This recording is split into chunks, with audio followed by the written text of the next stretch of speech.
Log on, tune in, find out.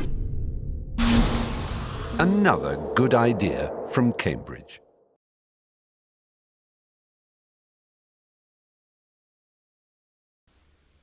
So it's a great pleasure, Peter, to be talking to you again after all these years. Yes. You were one of the first figures I met in our faculty, and Really? one of the few I never had any arguments with, as I recall. So it's a great pleasure to see you, and an honour to be interviewing you. Peter, could we just start with your childhood? Can you tell me something about your family and your family background? Yes. I was born on the 27th of March 1929 in a tiny village called Tilney St Lawrence in the Norfolk Fen, where my father had a small grocer's shop. And he had it there because he came from a family of small-time grocers. My grandfather was a small-time grocer in the East End of London, in various places in the East End of London, from the late 1870s onwards, although he was from the Fen too, from the Cambridgeshire Fen. And he married a girl from Huntingdonshire. But they moved to London partly because of the agricultural depression of that time and set up in a very small way in the East End. And he was a ship's chandler too for a time. They had a very large family, 11 children, 9 of whom survived into adulthood. And my father was the youngest survivor. He was the 10th. He had a rough time in the First World War, a really rough time. And he hit the bottle, essentially. And he came back to being a grocer again with his father. But because of the bottle problem, my grandfather, with the help of Lipton's, of all people, because he'd worked for Lipton's, found this place, this little shop in Tilney, and set him up there in 1925. Well, of course, it didn't really work, because my father tended to drink the profits. There was a pub across the road, and I'd been to the place, and although it's no longer a shop, it's a house, private house, there's still a pub across the road, as it were. Anyway, my father married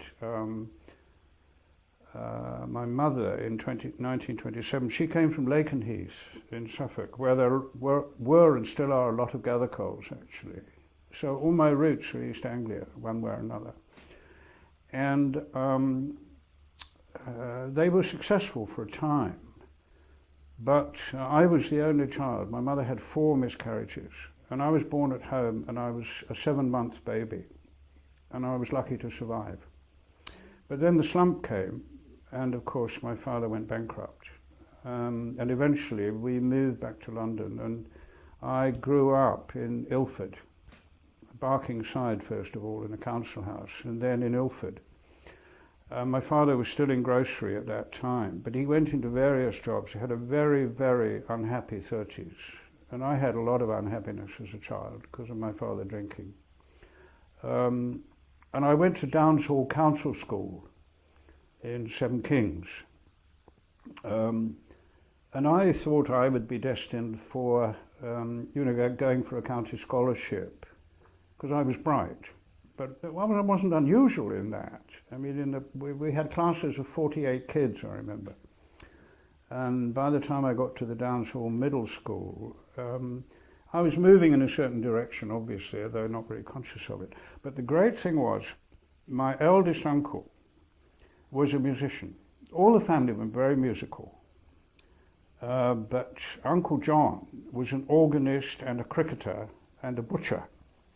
And he had two butcher's shops near Wanstead Flats. It's all East London, all this, you know.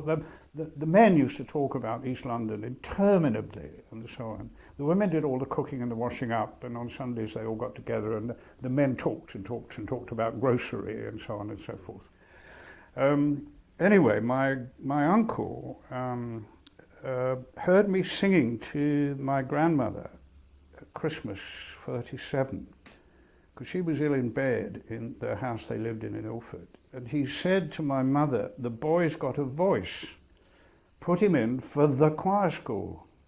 And there was only one choir school as far as Uncle John was concerned, and that was St Paul's. Because he used to go to London to the meat market, you know, and then he would go to the cathedral, and he was a friend of the organists and sub-organists, and he used to be allowed sometimes to sit in the organ loft. And I remember him talking about this, you know, he used to talk about the organ as if it was something terribly special, which it was. He would talk about the 64 foot. He said it was a groan, a grunt. And he was a very interesting man, and he encouraged me enormously. And so in the summer of '38, they put me in for the St Paul's Choir. And I failed, but they gave me another go. And in the December, I got in. I was the junior boy. I was number 38. There were 38 boys. So I started in January '39, the lowest of the low, in the choir school. Well, I was musical, but I couldn't sight read. I've always been bad at sight reading. And that really changed everything, because I was away from home in a boarding school, in a tiny boarding school right in the city of London, you see, with masses of music, which was fabulous, and actually good teaching too. And then the war. Any particular teacher? Pardon? Do you remember any particular teacher? I remember the headmaster very well, called Jessup Price. He was a mathematician, and he was very kind to me. He was a good headmaster. He was from Manchester. I remember he smoked a lot. Eventually it killed him. But he was good in helping the boys, giving them a good education, and so on and so forth. Yes, I remember another man called Vickery, I think. When he was sick after the war, I stood in for him for a time as a school teacher, teaching at the high school. I was 17 at that point, waiting to go into the army, you know. Anyway, we were evacuated to Truro, to the cathedral school. And of course we had a completely different life there, because we didn't have so much singing, we didn't have so many services by any means, and we joined in with the Truro Cathedral Choir on the Sundays. But that began my association with Cornwall. But my father had been in the Duke of Cornwall's Light Infantry in the First War, although he was Cockney. And he had an enormous feeling for Cornwall and for the people he'd served with. And he used to say, and I remember this so vividly, he used to say to me, "Peter, I was in a regular battalion. And if I hadn't been in a regular battalion, if I'd been in a Kitchener battalion, or if I'd been on the Somme, you wouldn't have been here." But a regular battalion was a regular battalion, you know, and the discipline was much tighter, and they knew how to cope with things. He was at Ypres in 15. It was dreadful. Dreadful. He was 19. Awful. Then they went to Greece with that Anglo-French expedition. Anyway, I enjoyed it enormously in Truro, of course. Well, the load was so much lighter, you know. I mean, we sang 2 even songs twice a week, and then sang with the Truro men and the Truro boys on Sundays. And it was really very simple in that sense. And it was not a bad school then. It eventually collapsed after the war, and they amalgamated with Truro School. I wouldn't say the education was brilliant, but then very little education was brilliant during the war because of people being called up and so on and so forth. I was promoted from 4th boy to head boy in '42, and that was my first experience of authority. And it was tough, because normally there was a system of when a head boy left, the next boy took over or something. It was very hierarchical. We had fagging, incidentally, before the war. They abolished that in the war. Well, how could you have fagging when you were living around in various houses in Truro, you know, and going to school as day boy? It just didn't work. So I was head boy for a year.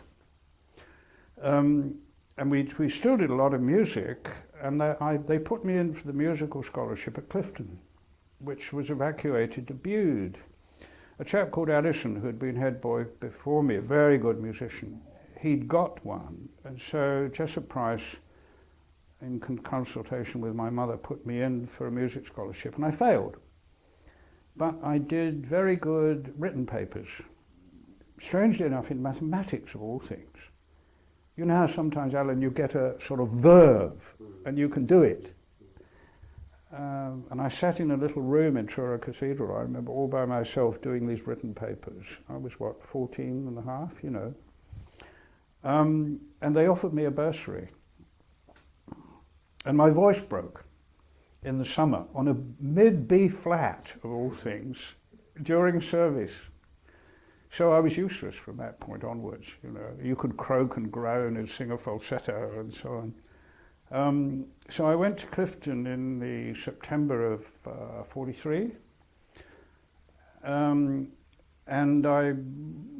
they put me in the fourth form, but I didn't fit very well in the modern fourth, and I wasn't a classicist. So they then put me up into the fifth form after a term, and I took school certificate at the time of D-Day in 44. I remember it so vividly. And then I went into the lower six, and was moving to history, and then the upper six. And of course in 45 we went back to Bristol, and the whole regime changed, of course, because the headmaster imposed all the pre-war bounds and so on, and that's where I began rebelling. And the Labour government came in 45, and I rejoiced, although I wasn't terribly political at 16. But, you know, if you were a schoolboy during the war, you felt very committed and very involved for a successful outcome of the war, you know. I mean, I was 10 when the war started, but by the summer of 45 I was 16, and I was keen on the Cadet Corps because you felt you were doing something. And I remember we were away at a Royal Marine Commando camp in August 45. There was an old Cliftonian network that got us there, of all things. And then we were told that the war was over. You know, the Japanese were surrendering because of an atom bomb. And I remember being very disappointed at one level because I wanted to contribute to the war effort. Anyway, that was 45, and then in 46 I was going up the school in the house in Oakleys, and I fell in love with a communist at LSE. You were only 16? I was 17 then. 17? Yes. How did you meet a communist from the LSE in Truro? Now that's a very interesting question. I'm not sure that this ought to be made public, this bit, but it was a fluke. And she was 2 years older than me, but she was from Woodford, much the same area as I lived in, by chance. And she was a lodger in the house of the woman who was the secretary of the headmaster at St Paul's, Jessup Price. And her name was Kate Manifold. And she'd been here in the 30s, and she was a party member. And her husband, Manifold, was an Australian poet. I'm trying to remember his first name offhand, it'll come to me. He's a good poet, very good poet. And he'd been in Jesus, and he'd been in the party. And after the war, they set up in Belsize, just off the Finchley Road. And Jean was a lodger there. And I met her through Kate Manifold. And I got interested immediately in that circle. And it included, for example, Jack Lindsay, whom you will know of.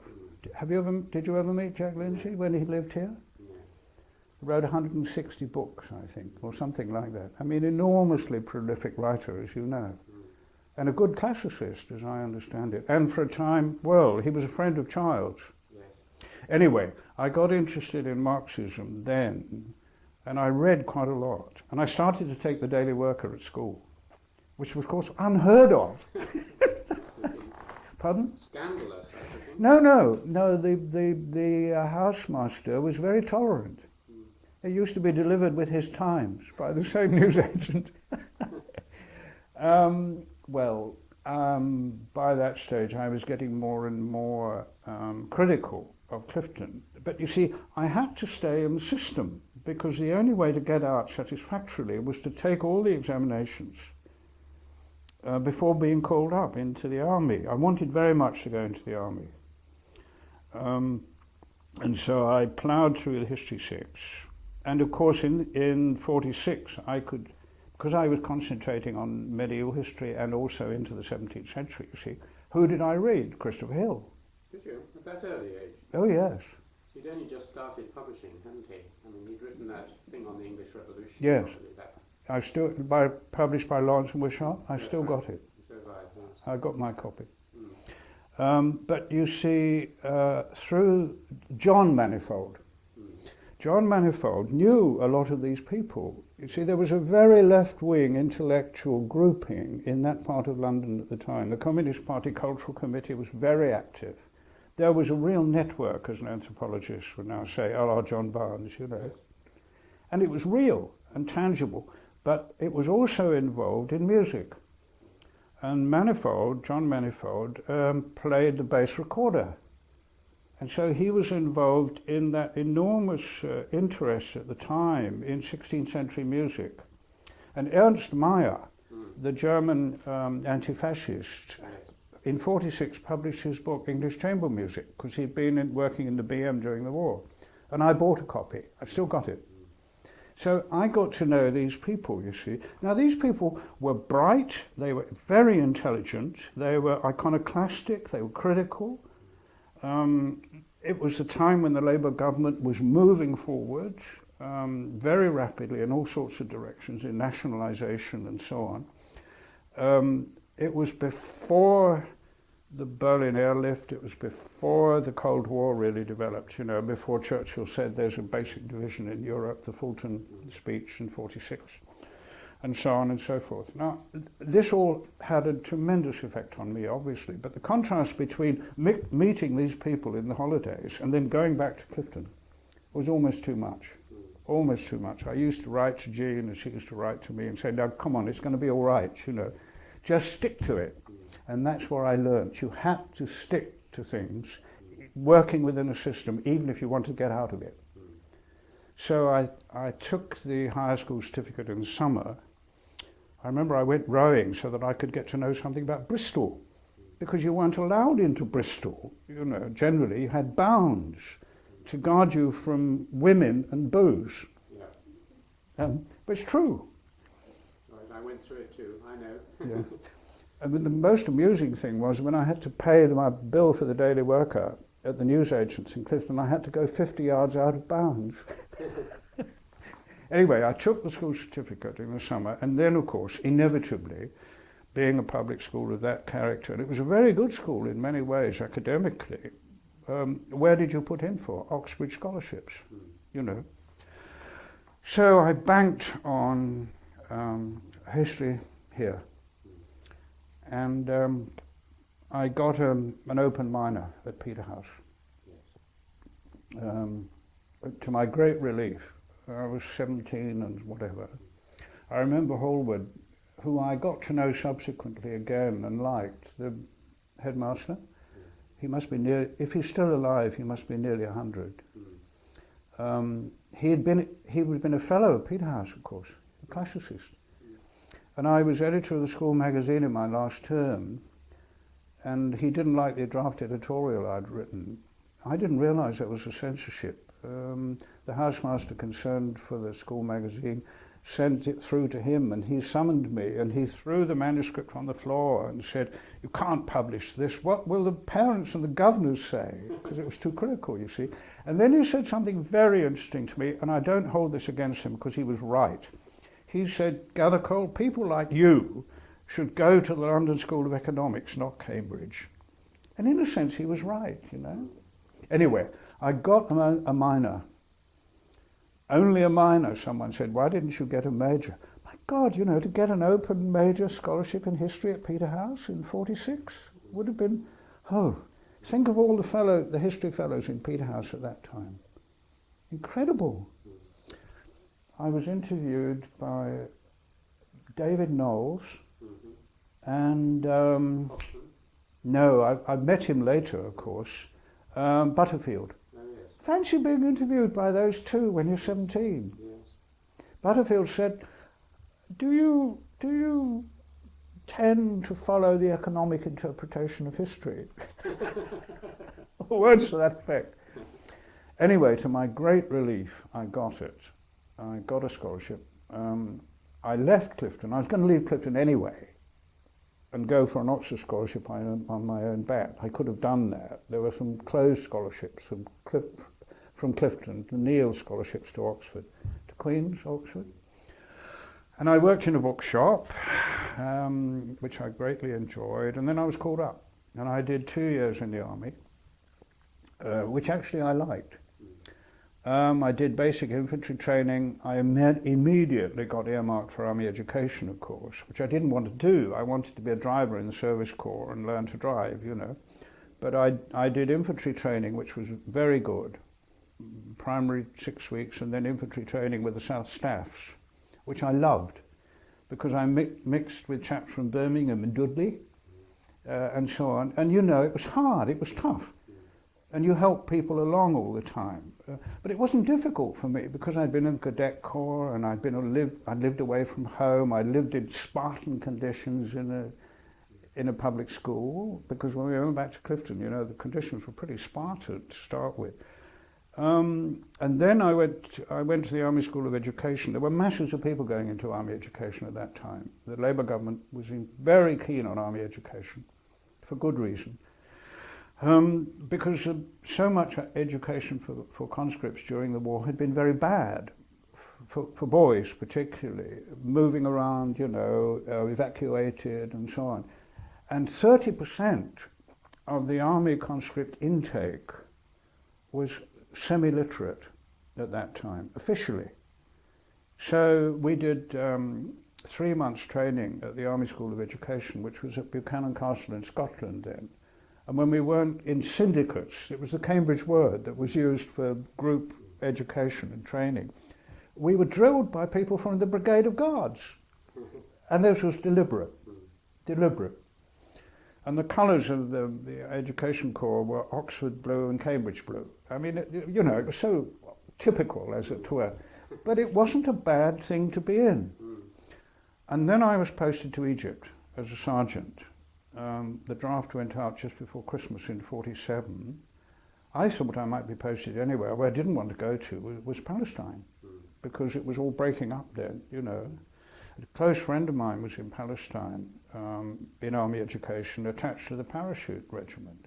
And he had a very difficult time before they pulled out. But I stayed in Egypt, and I was at HQ, or GHQ, Middle East Land Forces, I think it was, at Fayed for a time, as a sergeant. I'd been at a wee place called Henare, where I hardly had anything to do, and the Brigadier of Army Education walked in one day and said, "What are you doing?" And I was lying in my bunk reading a News of the World that my father had sent me. I mean, there was so little to do. I said I was preparing a lecture. But then I got posted down to Suez as a warrant officer at WO2. I was a sergeant major. I was 19. I mean, it was ridiculous. But I ran that Army Education Centre until I got demobbed, you see, and it was a terrific experience. It was very, very useful experience. We ran these special courses for semi-literates and so on, 4 weeks, 6 weeks. We also did voluntary classes in the evening for regulars who wanted promotion, because the Army reintroduced education qualifications. We ran a library, we had a hall, you know, we did a lot of things. And I found that very enjoyable, actually, strangely enough. I mean, I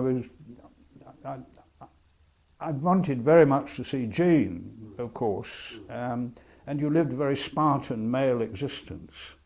But we were attached to an engineer stores depot unit, the NCO's mess, and it was the best mess in the district, in the garrison. I mean, you know, the engineers are great scroungers, and we lived comfortably, and I enjoyed it greatly.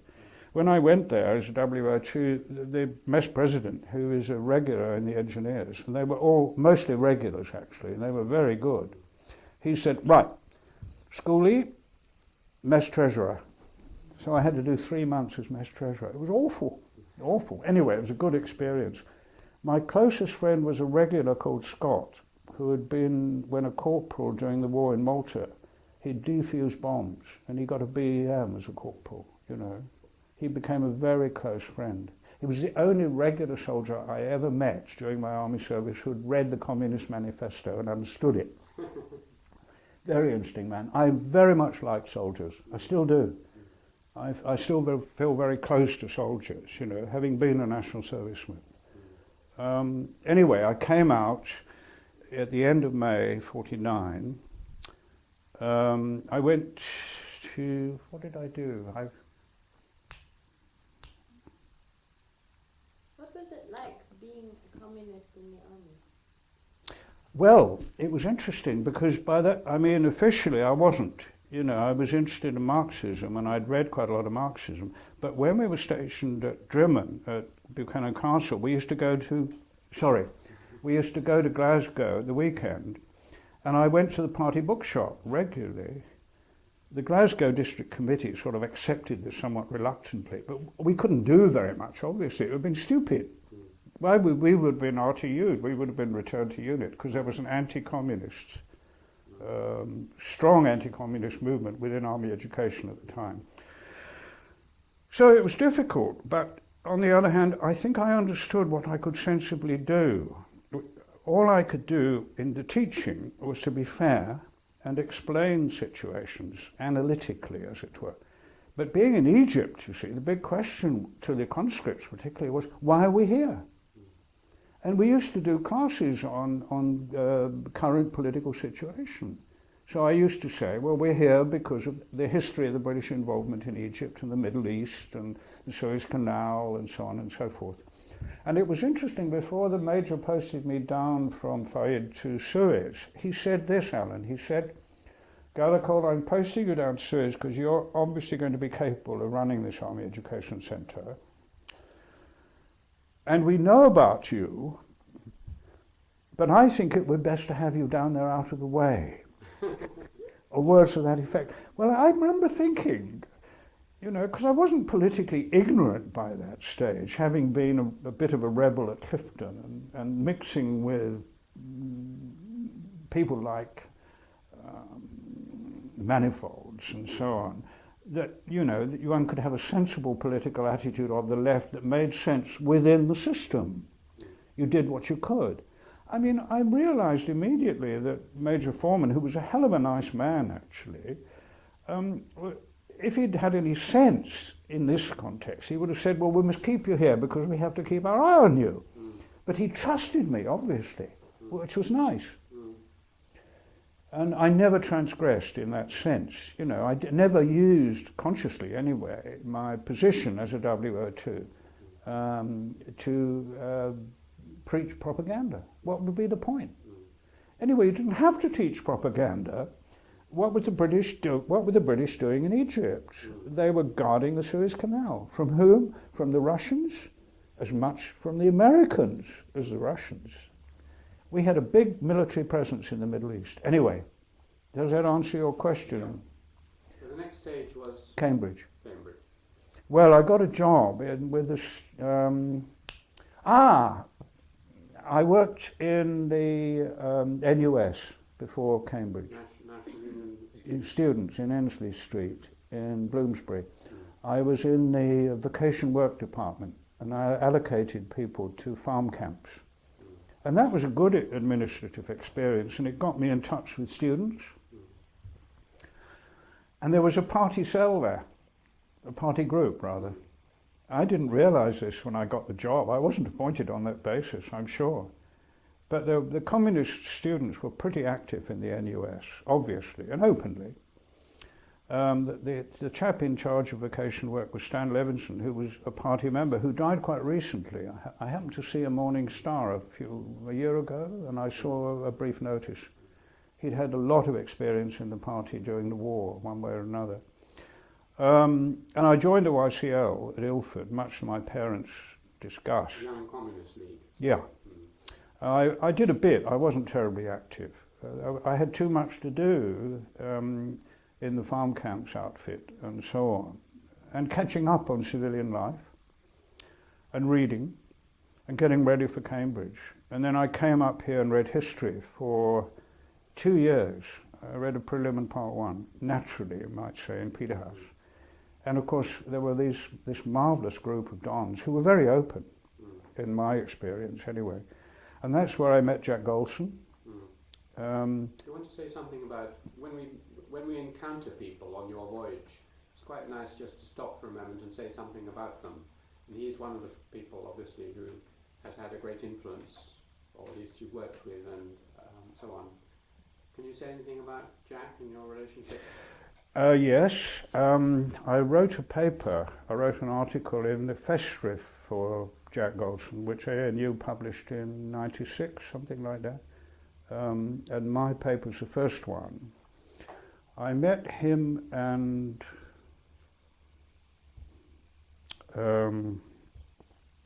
Max Cole, also historians. We were all history scholars. Max, Alan I think was his real name, but he was always called Max. He and Jack had been up in the latter part of the war. They did a year and then were called up. Jack went into the pits as a Bevin boy. So did Max for a time, and then went into the Air Force. And they came back and finished their degrees. Well, they'd already formally taken their degrees, because you could do it after 6 terms, couldn't you, during the war. So I met them almost immediately when I came up, because I got involved with the undergraduate branch. There were 33 members, I remember. But Jack has had an enormous influence on me. I mean, he was not only a history scholar. By that stage he just finished, or was finishing, his part 2, although he'd already taken a degree. And actually he'd already taken his MA, one of those anomalies of the post-war period. And he was beginning research in medieval archaeology, Lincolnshire deserted villages. And we spent a lot of time together. We used to sell daily workers together on Saturdays. That's all in this article. But he influenced me greatly, because he showed me the interconnections between Marxism, history and archaeology in a pragmatic sense. And he ultimately encouraged me to move from history to archaeology, because there were so many people reading history, and one felt, you just went along to Mill Lane and absorbed very good lectures, and I was doing medieval and a bit later in the main. Is anyone particularly good? Oh gosh, the chap who used to lecture on the papacy, a fellow at Trinity, I've forgotten his name. Brian Wormald was very helpful to me. He was my director of studies. John Saltmarsh? Yes, his lectures were fantastic. They really were. I understand he didn't publish a lot. Hardly at all. Just one famous article on the plague in medieval. Oh yes, but his lectures. Was it true that he once impaled a student on the end of a board pointing device when he was illustrating the effects of the stirrup on European civilization? I don't know, but it's quite possible. That may be one of those yarns, I don't know. I went to Poston's lectures, the same lectures 2 years running, and they were different.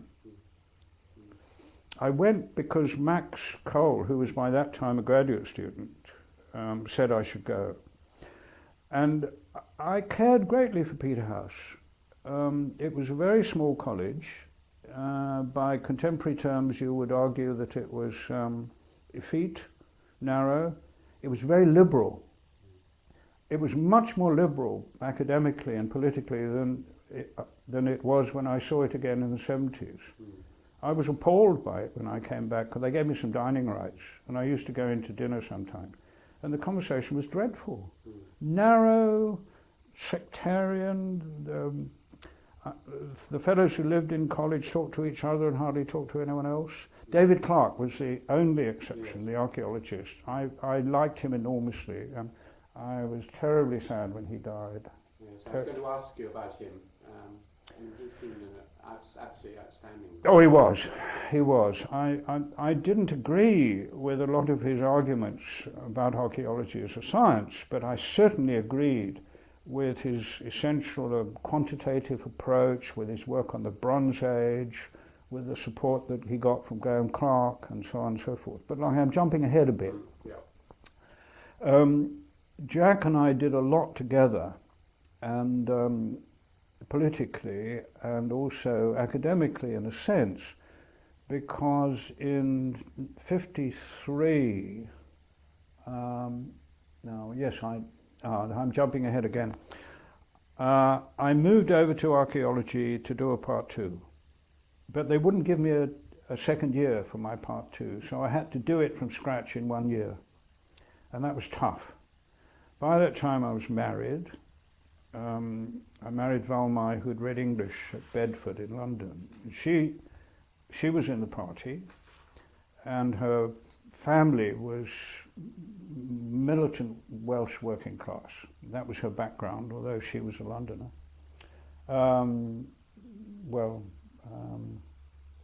Near Cuffley she came from. Her father had a long history of militancy. He had been imprisoned in the First War as a conscientious objector, all that sort of thing. She came up to Cambridge at the end of my second year, because she was ahead of me, because I, had been in the army. And we married that summer, and we lived out. And I remember Dennis Mac-Smith, who was my tutor, saying to me, "Oh, that's good. That means you won't need any accommodation." And I said, "Well, Dennis, do I have to come into hall every night?" No, he said, no. But we have to get your wife to sign a bit of paper to say that you go home at midnight, by midnight every night. Valmai was furious. we lived in Romsey. And I worked very hard because I had to get something reasonable in that 1 year, you see, in a part 2. And I got a 2-1. I got a 2-1 in my part 1. In my prelim, my first year, I got a 2-2.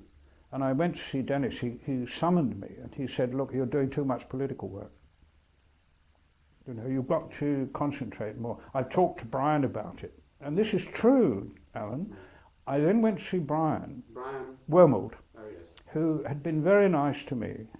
I went to his lectures on Clarendon, and they were fascinating. Brian used to tie himself into knots when he was lecturing, and you felt that he was always trying to solve insuperable problems as a historian. And he was very shy at one level. He used to sit like this, and he said to me, "Look," he said, "have you been to see Dennis?" I said, "Yes." By the way, Dennis had been at St Paul's Choir School as well, and at Clifton, strangely enough. And Brian said, "Well, you've been doing too much politics." He said, "If you get a 2-2, oh no, Dennis had said this to me, if you get a 2-2 for your part 1, we'll downgrade you to an exhibitioner." And the party branch committee were furious that I'd only got a 2-2. I'd been secretary, and we had to get a 2-1 or better in the party branch.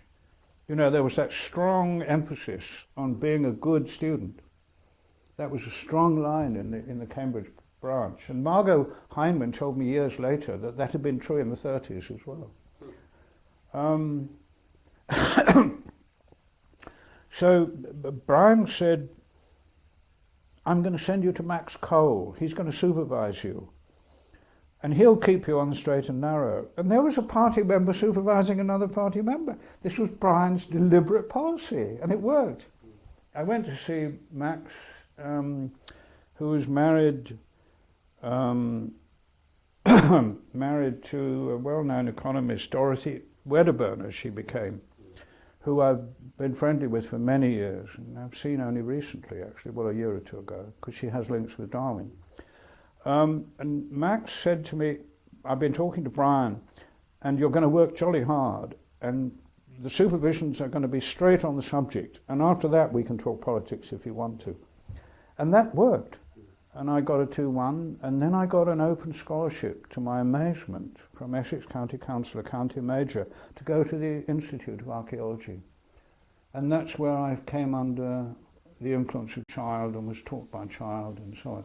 At Cambridge, I'd been taught mainly by Graham Clark, who was a fellow of Peter Huss by that stage, and of course Glyn Daniel, and I went to part 1 lectures as well, as far as possible, to get background as well as part 2. And De Navarro in Trinity, his Bronze Age lectures were fascinating, extraordinary. Did you go to any anthropology lectures? No, I didn't have time. No, that's not quite true. I did go to a few. Cliff Slaughter was here then. There were quite a lot of left-wingers and party members in Arcanant. Was Rio Fortune there? Yes, but I'd never met him at that stage because I didn't have time to go to anthropology lectures, you see. I wanted to. Cliff influenced me a lot. He subsequently worked on Coal is Your Life or something like that. He went to Leeds, I think. There were one or two. There was a chap called Ray also, whose mother was active in the party in Cambridge. And of course there was Jack around, although he was doing field work a lot. We had a group. Yes. And then there was a very nice woman, very nice girl called Alice. Jack Goody. When you say Jack. No, Golson. Oh, Jack Golson. I didn't know Jack Goody at that stage. I mean, he was around, yes, but I didn't know any of these people, you know. There was a woman called Alison. No, she married a research student in Trinity, American, who was working on the history of science called Ravitz. Yes. She became Alison Ravitz. She was a party member, and she went to the Institute at the same time as I did. I think she's now Emeritus Professor of Social Policy at Leeds Metropolitan or something like that. So there was a group of us, and we met occasionally. You see, the party branch at Cambridge, the undergraduate branch, was not just organised as a branch, but it was also organised into academic groups. And there were some very bright people, including Moet Sen, who was in King's, and John Prime, who was also in King's. They both got firsts. Bunny Leff, whom you probably know or know of, a medievalist. Yes. Gordon Leff. Yes. Yeah. Was Eric Hobsbawm? Well, we went. The party always encouraged all the undergraduate in the student branch, whatever subject, were encouraged to go to Eric's lectures. And I remember going. You know, there were scientists there and members of the Socialist Club and so on. I mean, we were very active. Were they very good lectures? Yes. He lectured on labour history about from 1850 or something like that. They were very good lectures. I was very impressed. But I wasn't impressed just by the left-wingers. I mean, there were some very, very good lectures in my experience there. Here, in Arcanant it was a different story in the sense that it was much smaller. And the lectures were more informal. You didn't wear gowns, for example. At least as far as I remember. I don't think I ever wore a gown going to Arcanant lectures. I didn't know the museum collections at that stage. I wasn't really very interested in the museum. There wasn't time. I went to some lectures on technology that Geoffrey Bushnell gave, I mean, out of interest as far as I could fit them in. But mainly I was concentrating, obviously, on the textbooks and the literature, because I had to take this part too. And I tell you who I met at a college dinner, at a college feast. I met Tawney. Did you? Gosh, tell me something about Tawney. Well, he was an honorary fellow Yes. because LSE had been evacuated to Peterhouse in the war.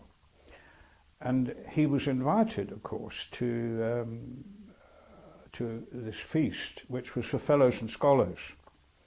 What I want to stress is that Peterhouse was liberal and open, and you met fellows. You know, David Knowles was a lovely man. Brogan was fascinating, would talk non-stop at you. I liked it very much, the intellectual atmosphere, and they put me next to Tawney. I'm sure that was deliberate. And Tawney said to me, "What are you reading, lad?" And I said, "I'm reading archaeology." He said, "Oh, I live in the Cotswolds." And he talked about Neolithic sites. Betty Heckler's Tump, something like that. I mean, I may have got the title wrong.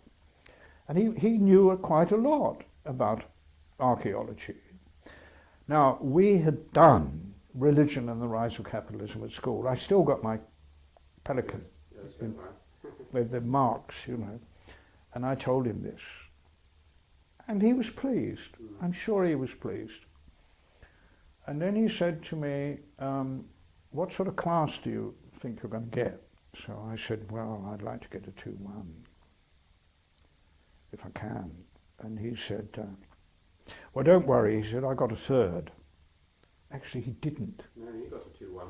He didn't get a 2-1. They didn't divide the second class at Oxford in his day. Yeah. But I remember this, he did say to me, don't worry, I got a third. And of course, from Oxford, from Balliol, he went to Manchester, didn't he, and started working in adult education. But he was such a nice man. I mean, he encouraged people, you know, he opened people out. I remember this conversation. Perhaps I'm idealising it, but he was so nice. And of course, I read a lot of Tawney after that, you know, the Acquisitive Society and so on. Anyway, I went to the Institute. Valmai went teaching. We lived in one room in Hackney. And she became pregnant. And our eldest son was born in 53. That's right, he'll be 50 this year. And it was tough, but it was manageable. And I did a full-time course for 2 years. I read a lot of Child, obviously. I didn't have any intention at that stage in writing about him. I was fascinated by his Marxism, of course, which I felt was limited, but I couldn't work it out because archaeological data, as I saw it, was limited.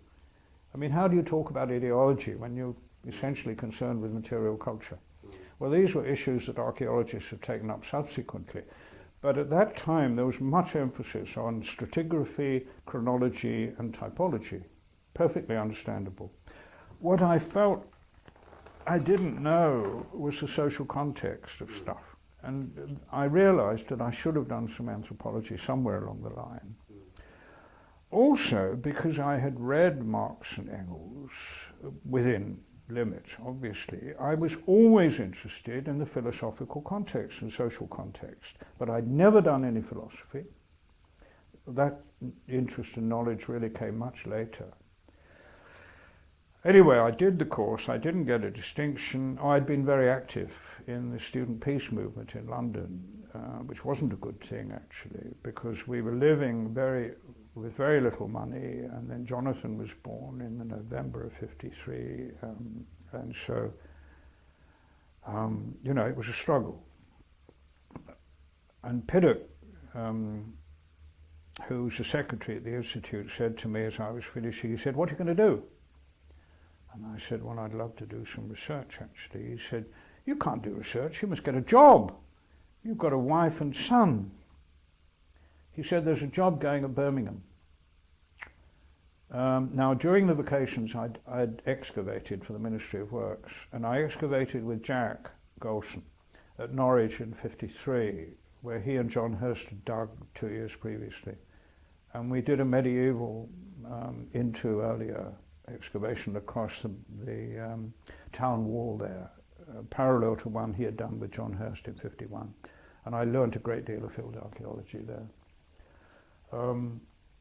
And Jack and I kept in touch, you know, when we weren't actually working together.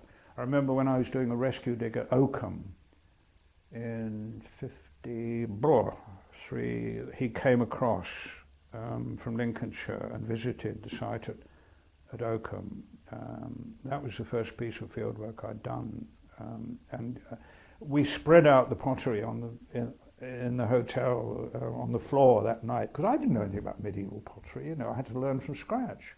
And he had done a lot of work on medieval pottery, and later. Anyway, I got the job at Birmingham. I was digging at Oakham, the second dig, a controlled dig, and I got a day off and went for the interview.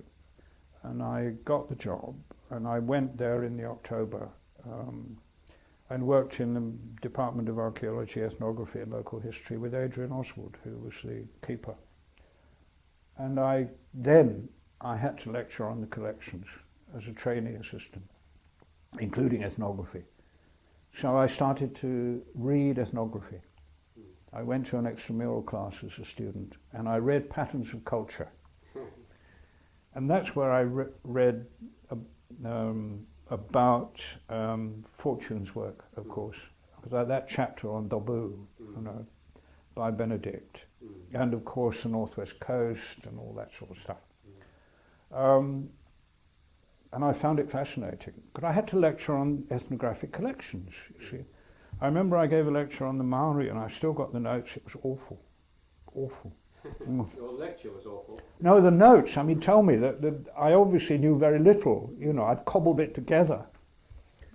And before I'd finished my 2 years, because it was only a 2-year appointment, 300 a year, 295 a year it was, I got the curatorship at Scunthorpe. And that was fascinating. Now, it was interesting being in the party, because I went to the district committee in Birmingham, and I said, what shall I do? And they said, be a good curator. Work in local government, you know. Be open. I'm sure Adrian knew my politics and so on, but don't be dogmatic, don't preach. You know, you've got an important job to do as a curator in this whole Marxist tradition of the understanding of culture. In effect, that's what they were saying to me. So Valmar used to do various things in the normal sort of party branch manner. I'd done a daily work around when I was a student here, regularly on a Saturday, and I did a little bit of that in Birmingham. But I was so busy because I had to earn extra money. You know, I did extramural teaching in the evening. Graham Webster, who was an RB man, a Romano-British man in the university, he encouraged me. I worked hard there. One had to. We had the second child born in Birmingham, Nicholas. So when I went to Scunthorpe on 660 a year, into a council house at a very good rent, there we were with 2 small children, and a museum that had enormous potential. And what was Scunthorpe? It was a bit of Sheffield moved into North Lincolnshire. It was very prosperous. All the council except one member were Labour, and they were keen on culture. And I was the first, well, there'd been a full-time curator who had previously been part-time, a chap called Dudley, who had done a hell of a lot of work over many years. And he had built up the museum from 1919 or thereabouts. I think he became a full-time curator in 1939. And it was in the old vicarage in Scunthorpe. Well, it's a Victorian building. But there was great scope there, and I loved it. It was very interesting. I got a car eventually, an old Austin 7, pre-war Austin 7, and I had contacts in 24 villages, you know, because we had to watch sites. You know, they didn't have the same structure as they have now with county archaeology groups and things like that. I was doing a lot of field work, in a way, as well as developing the museum, and the total budget was £3,000. I had an assistant curator and a typist and a custodian who lived on the premises. Well, Jack had gone to New Zealand in late '53, the first full-time archaeologist appointed, prehistorian, appointed to a university department in New Zealand. Otago? No, Auckland. Piddington had started the department there in 1950. Initially he went for social anthropologists, and also Biggs, who, I think Biggs was appointed then, Biggs was a Maori linguist, very distinguished man, very distinguished, very nice man. Got to know him well eventually. He died a few years ago, sadly. Otago was very different. Skinner had been appointed in 1919-1920 to a joint appointment, lecturer in ethnology in the university, a one-year course that he never developed beyond that, and also a assistant curatorship in the Otago Museum. And eventually he became director, he retired in '53 but stayed on for another year, and then Derek Freeman got appointed for 1 year. Derek, of course, was a New Zealander, and he had already a developing career. I think Leach had been responsible for him working in Sarawak, etc., etc. Derek went to the ANU, not surprisingly, so they had to decide what to do about this. Were they going to have somebody appointed to this post? The director was a chap called Forster, who had replaced Skinner. and he was a spider-man, a specialist in spiders, you know, entomologist. Yeah. He was very good at that level. He was a good director. They had to decide what to do, and eventually they reconstituted this joint appointment in '57.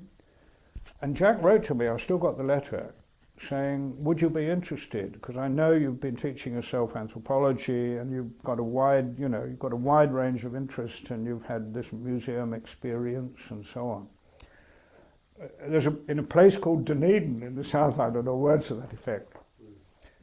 And so Valma and I discussed it, and it was a difficult decision to make because I was going to stay at Scunthorpe for 5 years or something like that and build it up, which subsequently happened, of course. It became a very good museum, and I was very interested in the museum development in the whole area. Doncaster, Sheffield, Hull, had good contacts with Hull, a very good museum there, I thought. But I applied.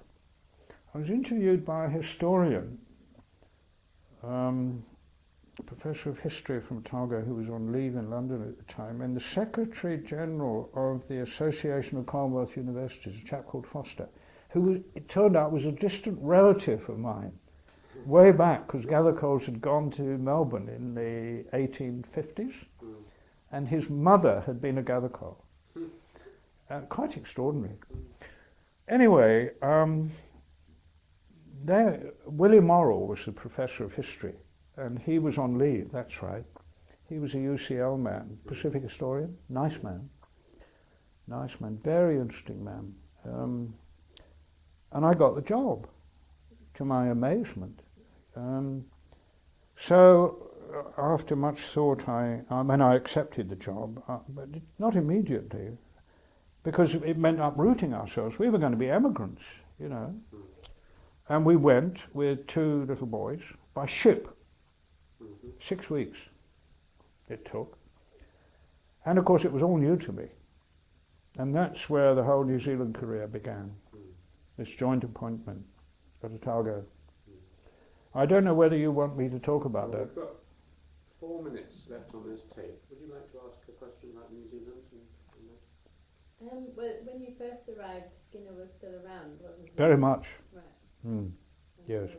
Now this was very important. In fact, the whole link with Skinner was crucial, because not only was he a very distinguished ethnologist in that Haddon, Rivers, etc. tradition, but also he was much committed to New Zealand. His grandparents had emigrated from Plymouth, that area, to New Plymouth.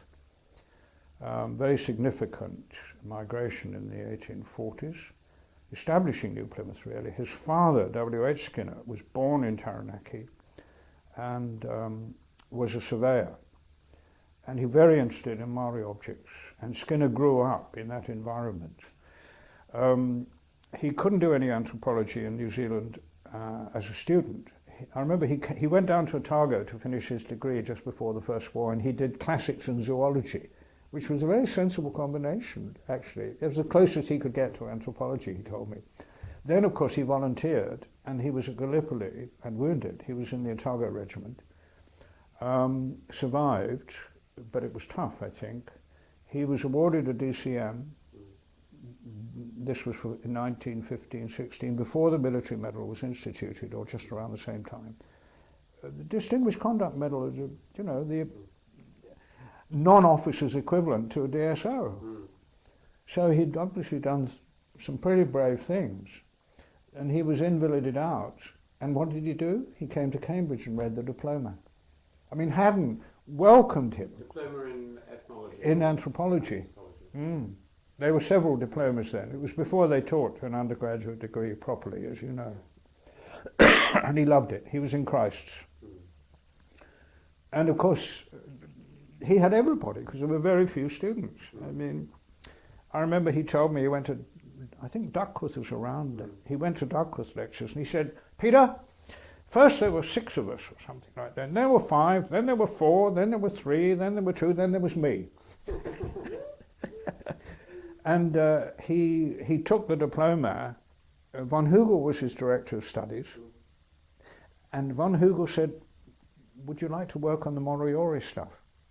And that was the beginning of Skinner's dissertation on the Moriori, which later became a Bishop Museum monograph. He hadn't been to the Chathams by that stage, but he went subsequently. They went back to New Zealand at the end of the war by ship. He was going to take a job at the Dominion Museum, as it was in Wellington, or perhaps it was the Colonial Museum still, but anyway, in Wellington. But suddenly there came this offer for this job in Dunedin, financed by Willy Fels, who was a local German origin businessman, very successful, very liberal-minded, socially conscious businessman. Dunedin was the biggest and most prosperous city in New Zealand in the late 19th century. And the museum had been established in 1868, the university in 1869. It had quite a respectable history in that sense, but very little ethnology until the just before the First World War. For various reasons, they started to get significant collections. Skinner went in and built it up.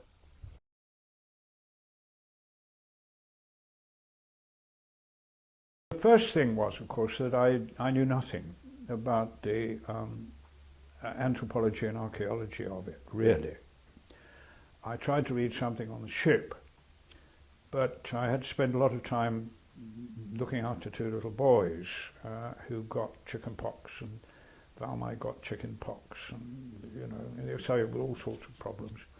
But anyway, I got a very good welcome at Otago, and very rapidly I realized that the job was going to be almost impossible to control, because there were two jobs, and they should each have been full-time, but they had to be part-time, half-time you might say, roughly.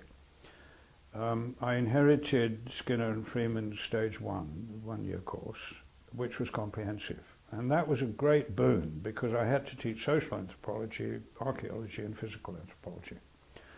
I couldn't cope with linguistics. I mean, I had no training at all.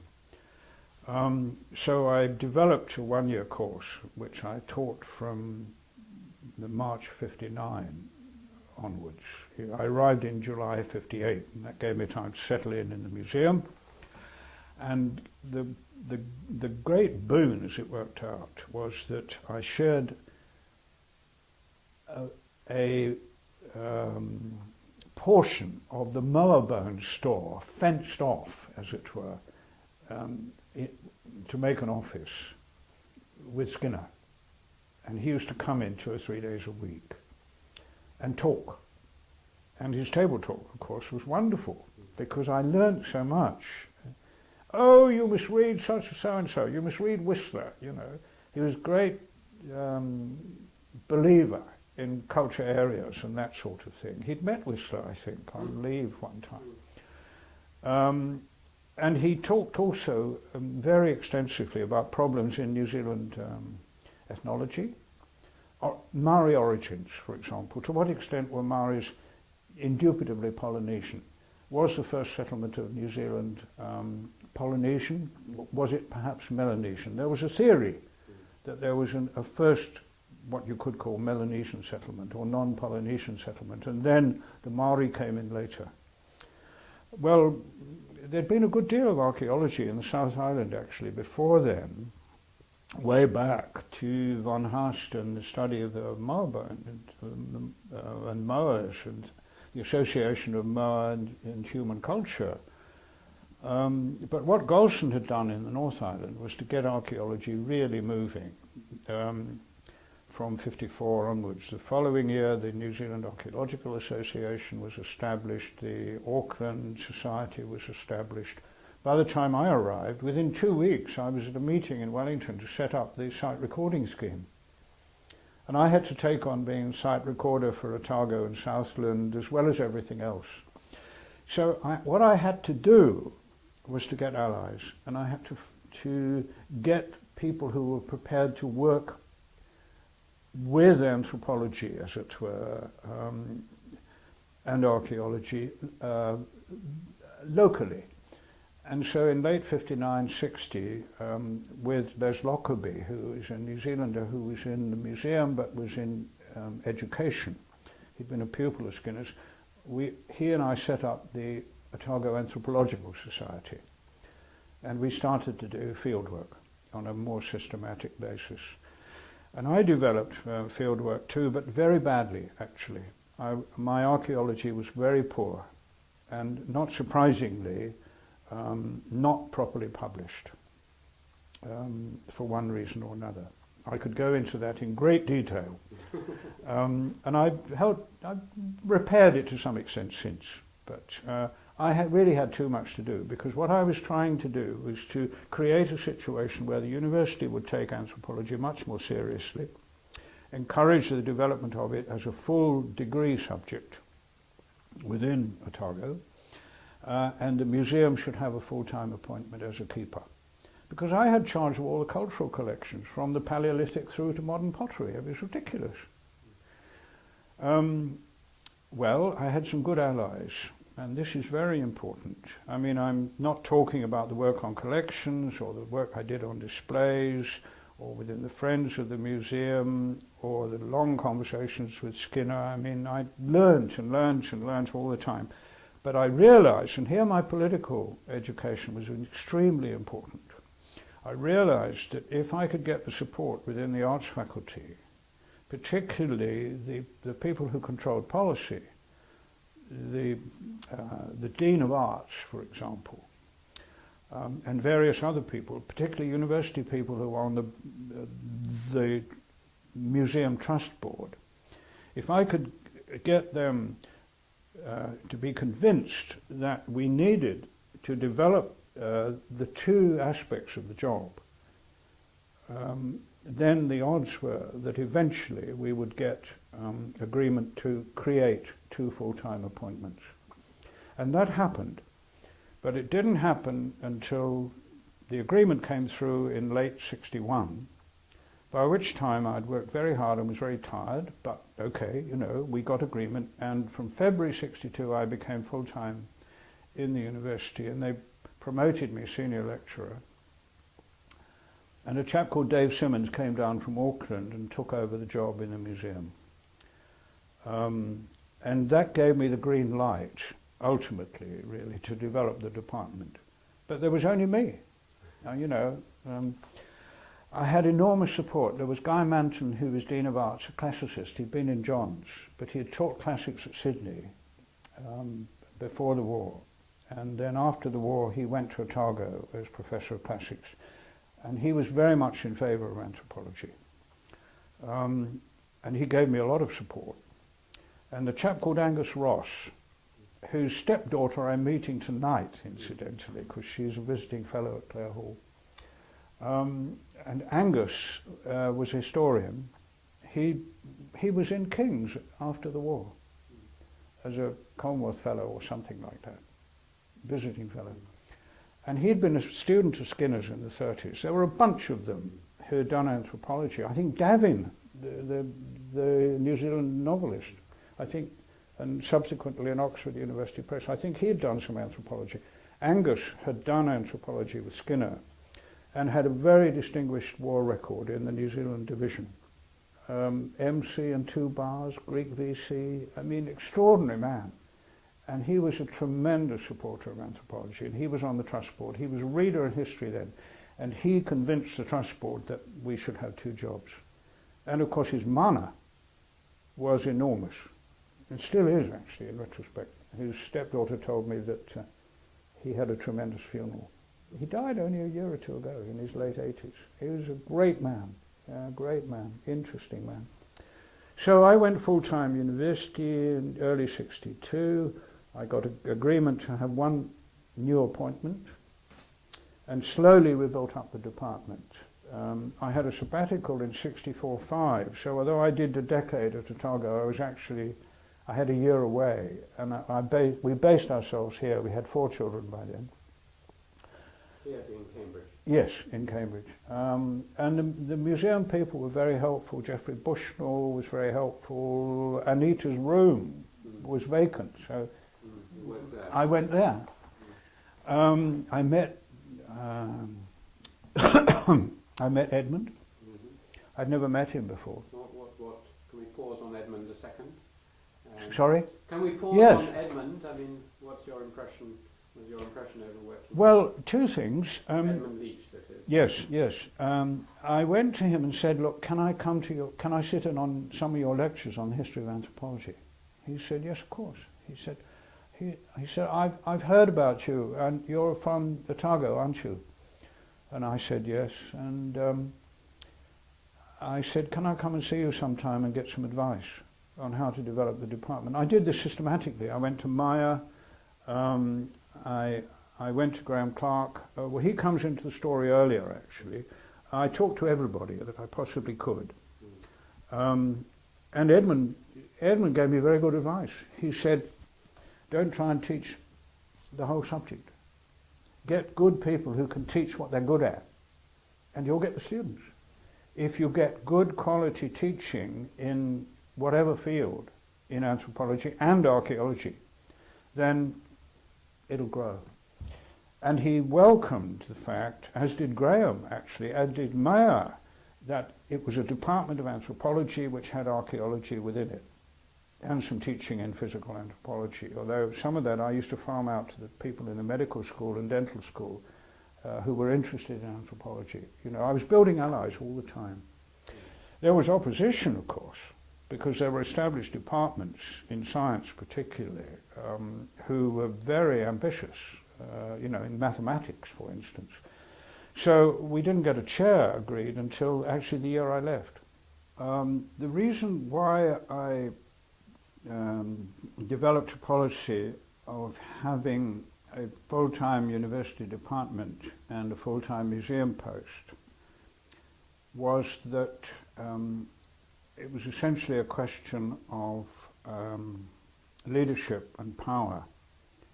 If you had too close a link between the university and the museum, such as existed in Skinner's time, then there would be a continual division of responsibility that would be blurred. That what was important was to have a full-time museum specialist who nonetheless had academic interests and could do some teaching for the department and also encourage the use of museum collections on the part of students. And that worked. Obviously it worked in various ways with various people who would be involved. And I tried always to build the department by getting New Zealanders. I wanted a New Zealand department of anthropology, and broadly I got that. Although the people didn't necessarily stay. Now I won't go into all the details of that because I think it's unnecessary at this juncture. But what was necessary was to get a second year course and then a third year course and then a master's or BA honours and a master's and so on and so forth. And we got some very good students who've gone on and done successful jobs elsewhere. I mean, Helen Leach, who was one of my students from, I think, 61, is still at Otago and is a full-time professor, and has been a visiting fellow at Clare Hall and so on and so forth. And was a Rhodes Fellow for 1 year at Oxford a decade ago or so. And I've been very lucky in that respect. Some really good people we had, some of whom have done extremely well in one way or another. And I'm proud of that. But once I got the department going, and I was doing the politics all the time, and the others were doing the more academic side, which is fine. That was the division of responsibility. And incidentally, Alan, everybody went to all the seminars. The senior students and the staff, whatever their discipline, went to all the seminars. So archaeologists could talk to anthropologists and vice versa. And while it isn't so true now, because it's a much bigger department with many more students and so on and so forth, there's still that overall ethos, which I think is tremendously important. And it's true also in Auckland, and I would say elsewhere in New Zealand, for obvious reasons. I mean, you can't talk about the history of the Maori without taking into account the contemporary Maori situation and so on. And I learnt this especially when I was teaching there in January, February this year. And I was teaching actually a course on the archaeology and on the anthropology of the Pacific, with a historical emphasis that included social anthropology and archaeology. So we were flip-flopping from one subject to another as the course developed. Anyway, once we'd got things moving in that direction, we had to have a chair. We had to have a professor. If we didn't have a professor, the department was being run by a senior lecturer. Eventually I got an associate professorship. But it was vulnerable politically, I always felt. I mean, they treated me as a professor in a sense, but they were getting me on the cheap. And eventually they agreed, the university agreed to have a chair from 1969, and this was early in 1968, by which time I was, well, even earlier, I'd been looking around for a job elsewhere because I'd done the work that I went there to do, I felt. I had published very little, I'd done a lot of teaching and so on and so forth. I'd built up the department, but I hadn't capitalized on it in an academic sense. By sheer fluke, I saw a lectureship in ethnology advertised in the Times in the Dunedin Public Library in, I think, January '68. At Oxford? Yeah, yes, at Oxford, attached to the Pitt Rivers. Not a curatorship, lectureship. It turned out to be Burridge's job. Ken Burridge, who I met subsequently, much liked. I had broader horizons by that time, and I'd met quite a lot of anthropologists and archaeologists from elsewhere because I had a sabbatical, as I said. And Velma and I went to the World Anthropological Congress in Moscow in August of '64. And so I'd met quite a lot of Pacific specialists, particularly people based in Europe, Eastern Europe and the Soviet Union and so on. So I had quite wide horizons. And you could say I was an ethnologist, in a sense, in an old-fashioned sense, but at the same time I didn't know where else I could get a job, because almost by definition, you know, that sort of specialism was a non-specialism by that stage. But to my amazement, I applied for the Oxford job as a lecturer.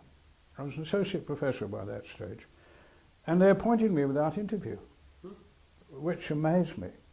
The curator wrote to me and said, we're offering you the job. We can't understand really why you want to be a lecturer here when you're an associate professor at Otago, and you might well become a professor. But I wasn't interested in being a professor. You know, I'd done my job, I was exhausted. There were problems with the marriage, in the sense that I hadn't been able to devote enough time to the family. You know, 4 children, etc., etc., etc. And I think they didn't want to leave. Well, some of them didn't. Jonathan, the eldest boy, certainly didn't want to leave. And he said that to me several times. And Velma, I felt, was in many ways very happy at Otago. We had lots of friends. It was a very good university, still is. It was small, but you knew people in medicine, in dentistry, in the sciences and so on. You know, people mixed. And that was good for anthropology, very good. Anyway, I got the lectureship, and I told the department, I'd kept it quiet because I didn't want to upset people, you know, get them wondering, because they knew the chair was in the offing, that I was going to leave. And of course I didn't have any hand in the appointment to the chair afterwards. Charles Hyam had come from England as an archaeologist, as a lecturer. I appointed him actually out of the blue, without interview. I occasionally was able to do that. He got the chair over the head of a senior lecturer, John Henare, who was a social anthropologist, a New Zealander. I thought he was good, John. He'd been a pupil of Raymond's at Firth. Yeah.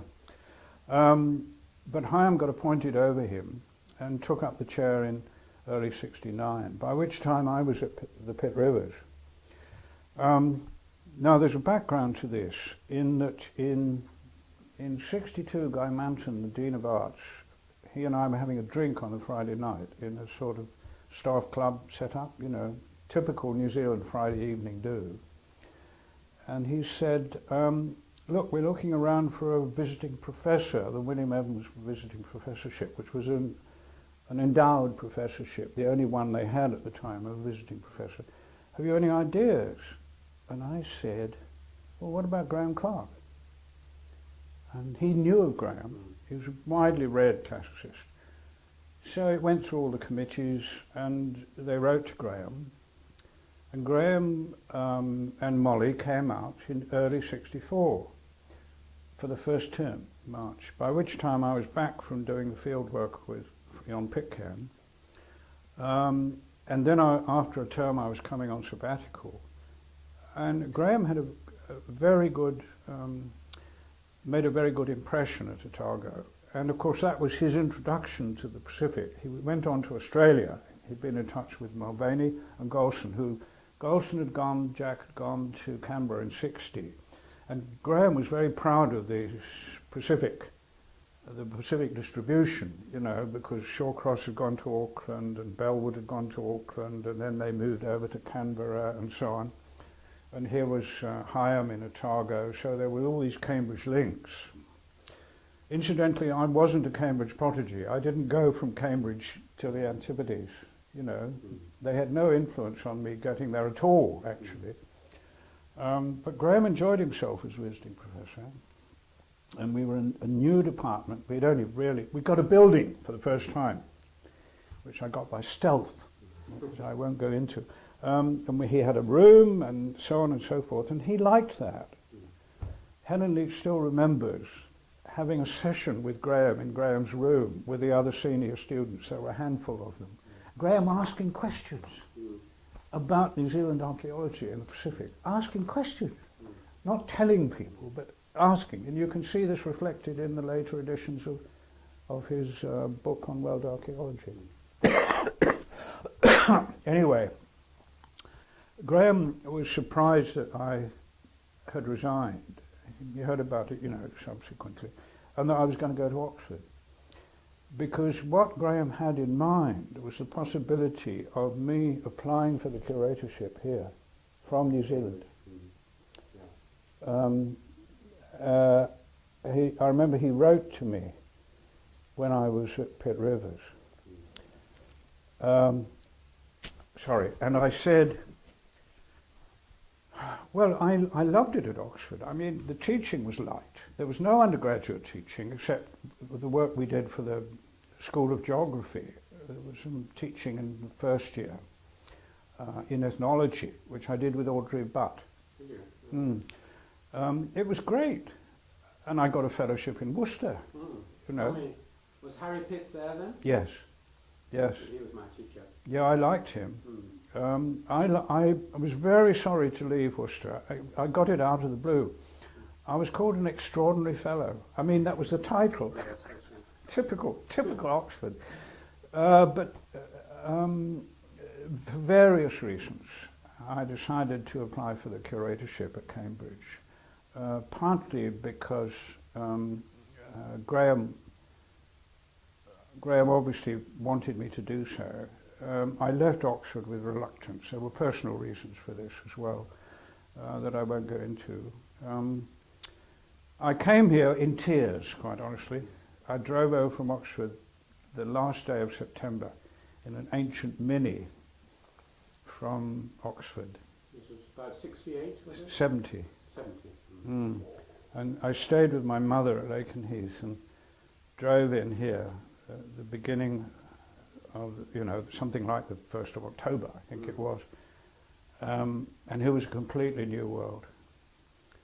I hardly knew the collections, of course. I'd been over to look at the Cook stuff because I got involved with Adrian Kepler and the work that she was doing on Cook. I met her in Oxford. She was looking at Cook material in Oxford. And I came over here to look at the Cook stuff, superficially. And there was this stuff on display. And the displays were dreadful. I mean, they just were. You know, it wasn't Geoffrey Bushnell's fault. There are good reasons for this, but they were just very flat displays in ancient cases, objects with labels. And I realized there was going to be a real problem with the museum. Geoffrey was marvelous. Geoffrey, I'd met that summer after I was appointed. I came over. There was a party for Burkitt. on his 80th birthday. It Or wasn't something. the famous one where they all dressed up, No, that was in 48, I think. was it? No. I think so. I saw the photographs of that, and Glyn used to talk about it a bit. I came over and talked with people, and what I realised, of course, was that it really wasn't the faculty's or the museum's fault that the situation was as it was, because what I discovered very soon, I think Geoffrey may have told me this personally, that everybody thought there were going to be a new building.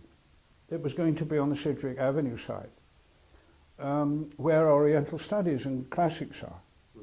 And that museum building, classical archaeology, was going to be, as I understood it, where the Ark and Anth Museum was to be. And when I arrived and people said, oh, look, we're not going to move, isn't it a shame? I said, no, it's great, because we would be moving away from the centre of Cambridge. And what we had to do was to stay in Downing Street, whatever the problems. But I didn't know what to do. I didn't know how to develop. I had really no idea at that stage. I had to talk to other people, and Edmund Leach, and also Adrian Kepler, who was then in Honolulu, and she was in the American tradition of cultural anthropology and archaeology, you know. They both said to me quite independently, look, go to the States and talk to people at Harvard, Williams at Harvard, and various other people in this cultural tradition of American university museums where you have archaeology and anthropology together. They've got the same problems. They've got to develop collections into a modern setting. They've got to make them relevant for teaching and research in the contemporary sense. The difference is that British social anthropology at that stage, superficially anyway, and I've always believed this, wasn't interested in museum collections, wasn't interested in history in that sense. Now, I never actually believed that in a total sense. And when I got to know Evans Pritchard at Oxford before I came to Cambridge, I got the impression that he was also interested in history. And I mean, there's stuff from Evans Pritchard in the Pitt Rivers, and there's Andaman Island material here from Radcliffe Brown, and so on and so forth. You know, you can't just turn over history like that vis-a-vis social anthropology. And when I got to know Edmund, I realised that there too, although Edmund, of course, was anti-history in the sense that you can't just have a conjectural history. You have to have a history that makes sense in relation to archaeology. Yes. I think the big point was that social anthropologists in the British tradition didn't see archaeology in the broad sense that we saw it in the Pacific as part of the overall discipline, in the Skinner ethnology tradition that you could build on, you see, with a contemporary technique. So you get radiocarbon dates in archaeology that are relevant for the creation of Polynesian history in the broad sense, and the ethnography fits into this. And when you deal with social change as an ethnographer, you're really working in the same tradition as archaeologists are, looking at social change in the pre-European context. That was my philosophy. And when I came here, I realized that what I had to do here was, broadly speaking, what I'd done in Otago. I had to find allies within the faculty board, particularly, and in the old schools. And I had to do it with the same rigor that I tried to adopt as a party member, you know, defining tactical positions in a broader philosophical context, strategic context, without being doctrinaire about it. And I think I tried to work like that. But I didn't know in detail how we were going to move until I got to know the assistant curators, Malcolm MacLeod, before he went to the BM, who was very, very good in this respect, and also the archaeologist who'd been here with Geoffrey. Oh, it'll come to me. I think. Not Pat Carter. No, Pat Carter, yes, when Pat came, but also, oh dear, isn't this awful? I've forgotten her name for the moment. It'll come. She gave me an enormous amount of help, and eventually I got her promoted to a senior assistant curator the first time there'd ever been one. Mary Craster? Mary Craster. Sorry, Mary was an enormous help. I mean, she advised me continually on the archaeological side. She knew everybody. She'd been here since '57. She'd worked with Geoffrey, who was very supportive, incidentally. Never interfered. We used to talk occasionally, but Geoffrey wasn't terribly well, even then. The breakthrough was when we had curators' meetings and MacLeod said, look, there's potential storage at a place called Shorts. And we went out to Shorts, to the old Shorts factory site. And there we could put collections temporarily, permanently now, of course. So we began to get space, and we worked out a program. The American advice was helpful here, but it was essentially the assistant curators who worked out the detail. Mary and Malcolm, and then Pat, and then of course Debbie, Debbie Swaller. They worked out the details of how we would reorganize the collections, because what we had to do was find out what we had in detail, get storage space to move things around, and start rebuilding. But we couldn't do any of those things until we had a better idea of overall policy. What sort of museum were we going to try and develop? And how were we going to try and work according to a program? And I talked to Edmund, and Edmund said, have a yearly program and get it through the faculty board and get it through the general board. And he said, you can always postpone a program if it's a yearly program for a year. If you don't get the money for that next year, just hold it and then do it the next year. Have a big chart, he said. And he was right. He was absolutely right. And that's what we did broadly. It's all in the annual reports, you know, what we did. But it meant that the museum looked a mess for considerable time, because bits were shut off and collections were being moved. And we did not redo the displays, except for short-term ones. We didn't make the mistake that many museums do when they're reorganizing. Redo the displays and then do the storage. You never redo the storage. We redid the storage. And then David Philipson redeveloped the displays. Well, my side of this was 11 years, between 70 and 81, by which time I was exhausted and I resigned. Right. You can put it off the record if you like, Peter, but the one bit of your life in which we overlapped was that resignation, and it's always puzzled me. I have my theory, and I'd love to know whether my theory is right about it. Do you want to say anything more about the resignation? I felt I'd done the job that I came here to do, by which time I was in Darwin. I was married to Adrian Kepler, and the plan was, because she never intended to work in this country, she didn't think she'd ever get a job anyway as a Pacific ethnomusicologist. My idea was to divide my time between Cambridge and wherever she was, because I also had responsibilities to Valmy and also to the children and so on. I have always felt that I should do specific jobs in specific places, you know, and then move, if it was possible. I mean, that's what I did at Otago, I did it at Oxford, although with great reluctance, and I did it here for that reason. I was also exhausted, and I wanted to get involved in college work. And Moses Finley, who was still master of Darwin, encouraged me in that respect. I'd been librarian, I was active in the college, and he asked me if I'd like to be deputy dean. And I started that actually just before I resigned. I think I got 1,000 a year or something. And I did deputy dean for a couple of years, and then did 4 or 5 years, I think, as dean, 4 years, to 87, 83 to 87. I gave the old schools a year's notice. I sent in my resignation in September 80, I think it was. I got a very surprised and upset letter from Nicol. He obviously was concerned, because by that time we were getting a lot of support from the old schools. I used to go and talk with Harvey, the Deputy Secretary General, regularly, even before I took issues to the faculty board. And yet they gave me a lot of support. They wanted to see museums developed, university museums in the 70s. What about Rio Fortune? Oh, my relations with Rio were fantastic, quite extraordinary, bizarre to say the least. I met him when I was on leave. I deliberately sought him out. And then after he had retired, he left a year early. He had a sabbatical at the end of his time, so to speak. And Maya was obviously anxious that he should go. And he went back to New Zealand, he and Eileen.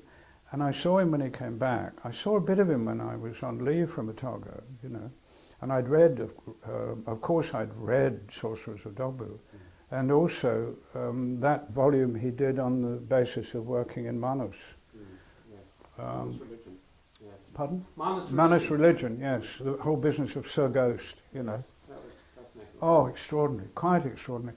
But all he would talk about, no, this isn't quite true, but he was still mesmerized by the memory of Malinowski. And he would talk about this. I remember walking up Pembroke Street once with him, and also in the Pickerel on one occasion when we had lunch, you know. It was Malinowski. But when he came back from New Zealand, we talked about New Zealand and so on. I thought his stuff was tremendous. Why was he mesmerized by Malinowski? Had he been taught by him? No, he hadn't actually, but he of course was working in the broadly speaking, you might say, in the tradition of Malinowski. But if you look at Malinowski's introduction to sorcerers, you'll see that actually they differ quite considerably in attitude. Malinowski is very careful in what he actually says. No, I think there was an antagonism there, which I think Rio hadn't been able to work through. Now, there were all sorts of reasons why Rio wrote as little as he did. He wrote more than people actually often give him credit for.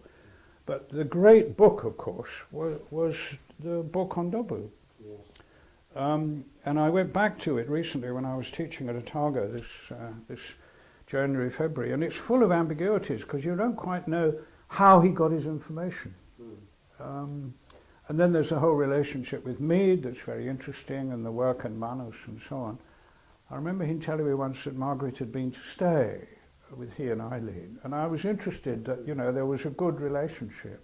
But I remember once after a faculty board meeting talking to Graham, who incidentally, Graham Clark gave me a lot of support, as did McBurney, as did Maya actually, although Maya Fortis at one stage said, look, he said, why don't you sell some of the stuff? Then you'll have lots of money for the museum. That was Jack's idea too. At one stage, but Jack gave us a lot of support. Look, Alan, we could never have redeveloped a museum, which present colleagues are now capitalizing on to great effect, if we hadn't had the full support of the faculty board.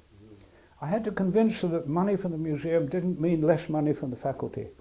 Harvey has stressed that point. And they were very careful in the old schools to make sure that that was the case. How did you get on with Maya Fortis? Very well. You liked him? I liked him very much. I felt that he was to a degree sidelined. I read the stuff, you see. I read African Political Systems. When I got to know EP a bit in Oxford, in the Lamb and Flag, I read this stuff as far as I could. And I tried to understand it, but personally I got on very well with Maya. You had to convince the faculty here that the development of the museum was necessary in its own terms, and also it had great historical significance, that the ethnographic collections were as important, if not more important, than the archaeological, and so on and so forth. Once I got that idea over... I've actually got EP's cushion. Evans Pritchard's cushion in the corner there, and he was my PhD field examiner.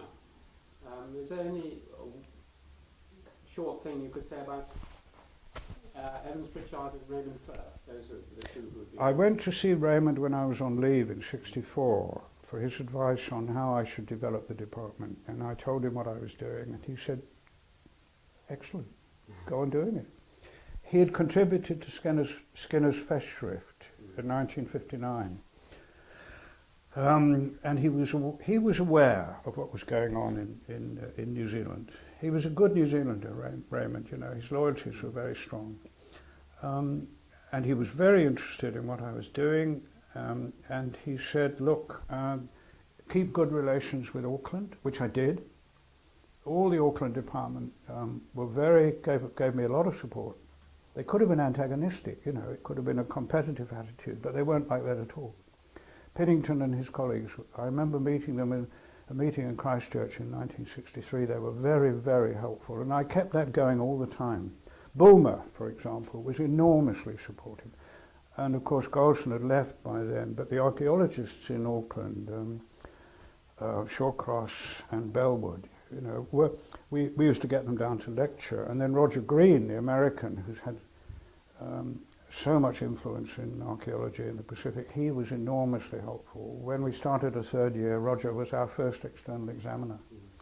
And he was very, very appreciative of the standard that we were beginning to develop. EP, well, I didn't get to know him terribly well. I mean, You went to the Lamb and Flag, though? I went to the Lamb and Flag. I used to go to the social anthropology seminars on the Friday in the institute. I could never understand, well, eventually I did, but it seemed to be ridiculous to have social anthropology in one place and then the sort of pit rivers somewhere else, and the archaeologists weren't talking and so on and so forth. Not properly anyway, all in the same faculty.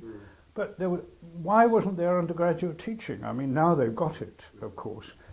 But Needham gave me a lot of support, and Needham had some diploma and graduate students who were specialising in the Pacific, and he sent them to me for tutorials. So you got on with Rodney, did you? I got on very well with Rodney. I liked Rodney very much. You see, I was, in their view, I was a colonial who was interested in anthropology, social anthropology, and so on and so forth. And I used to go to the faculty board meetings or whatever it was, and I also Lienhardt was very helpful. I mean, I never had any difficulties whatsoever with the social anthropologists. EP I thought was fascinating. I went to his lectures. I went to the lecture he gave in the 2 years I was there on Malinowski. And it was fascinating. And each of them only lasted 40 minutes. What did he say about Malinowski? I can't remember. He talked to me about him, and he was pretty ambivalent. He was. That's my impression. But at the same time, you know, like so many people talking about Malinowski these days, Malinowski was important because A, B, C, D, but. Yes. I mean, and so on and so forth. Well, actually, the buts were very clear, I would have thought. I mean, they must have been clear to Haddon. For one reason or another. A little story I remember about EP was there was a meeting. Who was the chap at Oxford in social anthropology who died quite early? Ardner. I liked him. They were trying to fix up meetings for the examiners, and they wanted EP to chair it. And there was a certain meeting, and EP said, perhaps I got this wrong, I can't come then. Is the Eton and Harrow match. But EP personally was very friendly to me. I didn't realise that he knew I was, you know, but he was a shrewd man. Very shrewd man. Very shrewd. But he was a historian really by training, wasn't he? He did history. Didn't he do history in Exeter or something? Yeah, he did. Yeah, I thought so. Yeah. In Exeter He College. got a 2-1. Yeah. No, I liked all these people, and I listened to them. You know, I took them seriously. But initially, when I was on the faculty board, I mean, there was Edmund and Maya and Jack and pardon? Tamby. And Tamby, yes, and Graham and the Paleolithic specialist. John Coles. And John Coles, of course, and the chap who'd worked in North Africa in Cyrenaic. John. You know who I mean. Yeah, John Alexander. Oh, John Alexander, no, he was he'd worked in West Africa, of course. Oh dear, never mind. I liked them personally, and eventually when I felt I could speak up on behalf of the museum, once I had a policy that didn't cut across their domains. You know, if they wanted to argue amongst themselves, well, fair enough. Frankly, I benefited, the museum benefited. If the academic people differed amongst themselves, and from a political, tactical point of view, that was fine. I thought a lot of the arguments were trivial and bourgeois.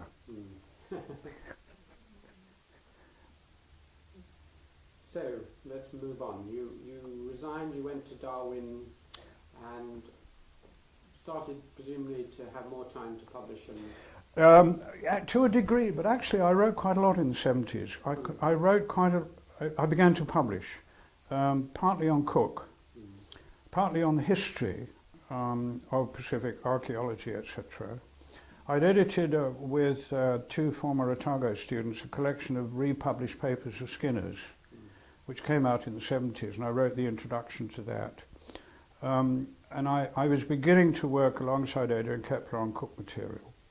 I helped her in the book that she eventually produced, Artificial Curiosities, in 1979. I got very involved in that. I got very involved in the foundation of the Museum Ethnographers Group. I was the first chair of that. And I began to publish in the 70s in that sort of general historical, anthropological, ethno-historical fields, you know. And of course I was beginning to publish on child. The first paper was 1971, but the genesis of that was a lecture that I gave in Prague in 1965. You see, it took a long time sometimes for this stuff to come through. And subsequently I've actually published quite a lot on child, but not a book. why are you so interested in him? There has been one book, Child in Australia, which I edited with two Australian colleagues, and I got a paper in that. Why am I interested in child? Well, partly because I was taught by him, partly because he was a very rare bird at that time, a Marxist archaeologist, partly because he was Antipodean. That only sort of hit me a little bit later. Partly because he was so prolific. Two colleagues and I put together a bibliography for the Child Conference in Australia in 1990, and there are 600 items in it. You know, the reviews, for example, don't usually appear in his bibliographies. And there have been 3 good books on child, very good books, which I've always given acknowledgement to. But I've never finished a book myself, although there have been 4 versions at various times, you know, starting in the 70s. And I think I've done 13 papers on child. I mean, there's one in Danish and also in English, and there's one in Polish, or is it 1 or 2? I've forgotten, but no, 1. I'm bringing all this stuff together, and I'm going to finish it this year. I'm sure of that.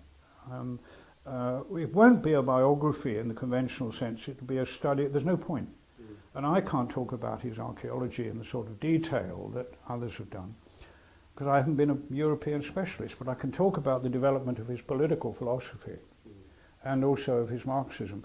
Now, his Marxism is interesting because he eventually wrote in the tradition of a Western Marxist, with a much broader, almost you might say, anti-Soviet scope. That's putting it a bit too strongly.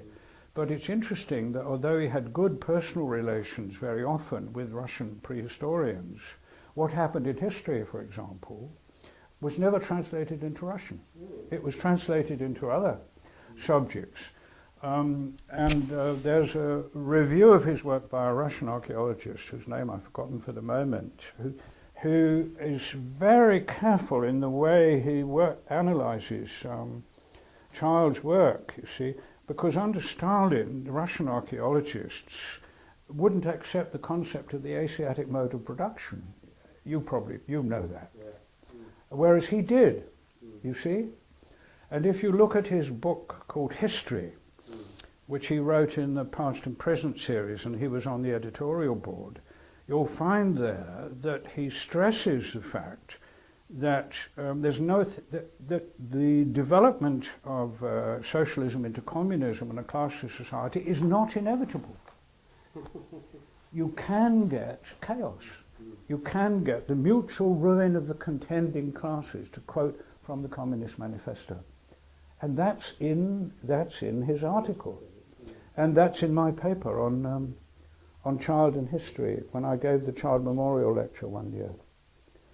Well, briefly, those are the reasons why I'm interested in child. The other thing is, of course, that he had this enormously broad approach to European prehistory. He'd read voluminously, he could understand most European languages, he knew the literature from Eastern Europe and the Soviet Union, which was very rare in Western Europe at the time, And also he had a view of the relevance of archaeology and prehistory to the development of Western civilization, which wasn't unique. I mean, the Dawn of European Civilization, the first edition, 1925, was not out of the blue. There were other people who had written about the origins of Western civilization, you know, from that perspective. But he had a much better detailed grasp of the literature, and also he kept his material up to date. Now, his direct references to Marx and Engels are very, very few, actually. Very few quotations. In Piecing Together the Past, the book he wrote on archaeological method, there's something from Marx of 1859, you know, on base and superstructure. But he developed his ideas on the significance of ideology, particularly in the 50s, when he talked about the sociology of knowledge. And that's the stuff that I like to specialize on, because there you get knowledge treated as the result of archaeological and anthropological activity. And in his book on social evolution, there's a whole chapter on the relevance of ethnography. He was well read in anthropology, and Meyer knew that. They were great friends, incidentally. Yeah, Meyer told me once, and I quote, I refer to this in my Child and History lecture, I think, that Child was one of the very few archaeologists who had a knowledge of social anthropology and social theory. Did you know he reviewed one of Merton's books on social theory? In that American Marxist journal, Something in Society? Yes. You know the book, you know the journal I mean. No, it's Essence Society, you know, it's, yes. The word begins with S. We put it into the bibliography, I remember. In fact, he read much more widely than Merton, and he spent part of 36 and also 39 in the States, so he met all these people. One interesting thing, when I interviewed Jack Goody, yes, asked him why he became an anthropologist, he said one of the main reasons was reading Gordon Childe. Yes, when he was a prisoner of war. That's right. He read What Happened in History. That's right. After he'd been recaptured. He told me this. Yes. In a German POW. That's right. I think I put this into the paper, I'm not sure. So I've got leading on from Childe, two last questions, Peter. Right. We've just got 7 minutes left. You sort of answered both of them. One is, of the people you have met in this very exciting and varied life, if you were asked to put any of them into the top league, the immortals, the great figures in a discipline who will last, their names and their books will be read in 200-300 years, it sounds as if you think Childe would be there. Was there anyone else who struck you, either personally or intellectually, as a really great thinker? You mean could one regard them as historical figures? Yes. Yes. Well, certainly Childe, but more on the question of theories of interpretation and the whole business of the sociology of knowledge than anything else. I mean, a lot of the detail is irrelevant, although diffusionism is coming back into favour. But you know, I regard these movements of isms, as it were, as essentially bourgeois irrelevancies, to be blunt. I mean, I really do see it that way, because I do see these intellectual issues in terms of dialectics. Childe, certainly. You know, some of Edmund's writing, I mean, a lot of it you might regard overall as too superficial. Some of his reviews, for example, in the 50s in Man, but my goodness, he could hit on issues which were enormously important in not only the immediate sense, but in the longer term sense. His writing on Malinowski, I think, whether right or wrong, is enormously stimulating. The relationship that he posits between, say, Fraser and Malinowski, or the contrast. I think these things have an enduring significance beyond the immediate relevance. I think if I'd known Haddon, I would have felt that Haddon, no, but the really great figure. I mean, the tragedy was Rivers. I gave quite a lot of, I talked quite a lot about rivers in this course that I've given in Otago. And there's a student there who really wants to do psychology and anthropology in that order. And he was just smitten by rivers. He immediately went to read Sassoon and so on and so forth. And he came to me and said, "What can you tell me about rivers?" And when the course finished, he came up to me and said, "Thank you for introducing me to rivers." I said, "Rivers died in 1922. Rivers was only 58. Malinovsky died at the same age. Everyone famous died at 56 or 58 as far as I can recall. I think, no, I mean, if you said only two, Child and Rivers. Rivers because of his enormously broad interests. I mean, Rivers wrote some very intelligent stuff about Easter Island before anyone had done any archaeological work there. Very perceptive stuff. Rivers was all for breaking down this distinction between Melanesia and Polynesia. Those two, I think. The other question is, you've done so many different things, touched on so many disciplines and problems. Do you think there's any connecting thread? Yes. I mean, as they say in Hitchhiker's Guide to the Galaxy, what is the question behind all this activity? Well, it all goes back to school days, actually. I mean, I remember when I first read Marx, you know, what did I read first? 18th Brumaire? And when I read Hill, okay, all sorts of weaknesses, no doubt, but I was always looking for the interconnections. I mean, the fact that, okay, there was a civil war, but there were individuals with loyalties on each side. So what are the intellectual contradictions? How do they arise? How do you link a view of history and a feeling that what you're doing is historically justified, Cromwell, for example, with contemporary political action? And I felt this particularly when I came to Cambridge and mixed with a whole range of people on the left, you know, from Labour Club people to Socialist Club people to non-political people in Peterhouse, to communists and so on. When I went and sat in on a few meetings of the Communist Historians Group, and they influenced me very much, just listening to them. Rodney Hilton, for example, I knew, because...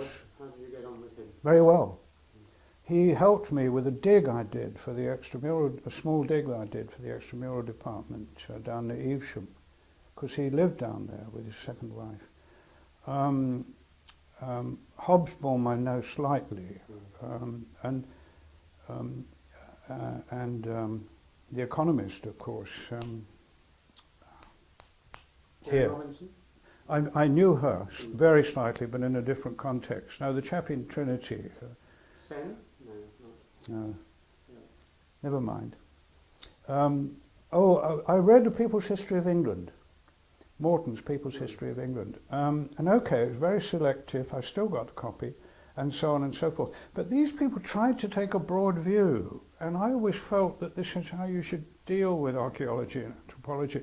And Graham Clark, to a degree, I would put among the greats in this respect, because what Graham, who was to me a Tory radical, would say is that, look what archaeology has done. It has enormously increased the consciousness of human history. Okay, you know, Graham was interested in class society. He wrote much more about class society than anything else. And he didn't really believe, I'm sure, in the nature of primitive communism and all that sort of stuff, which might be a 19th century, you know, evolutionist figment, a la Engels and so on. But Graham insisted on the crucial point that by the development of a proper humanistic and, in broad terms, philosophically a scientific technique, archaeology could add to the understanding of human history overall. And this is what I felt very strongly about the Pacific. I was lucky to go to the Pacific when all this was developing. And every time I've gone back to New Zealand, I've been back 7 times actually since I left, you know, I'm enormously stimulated by this, and still am. Well, one of the leading practitioners is a certain Professor Salmond. So we're just ending here, so do you want to say hello to... Oh, Anne. Anne. Oh yes, I mean she's influenced me greatly. Her whole approach to ethnohistory, the relationship between understanding of contemporary Maori society and the antecedents of the Maori and the contact, the study of the contact between Polynesian and European explorers. Of course, I went to that initially partly through Adrian Kepler, but also because they were pointing me to Oxford. I didn't realise this till I got there, because they thought I would know about Cook. I knew nothing about Cook. I knew nothing about Cook collections when I went there. And I discovered they had a collection from the second voyage, you know, which I had to work on with others and put on display for a special exhibition. I think it's the conjunction of history, anthropology and archaeology that's always fascinated me. And in the Pacific, you see, if you're working in ethnohistory, then you're working in a cross-disciplinary way.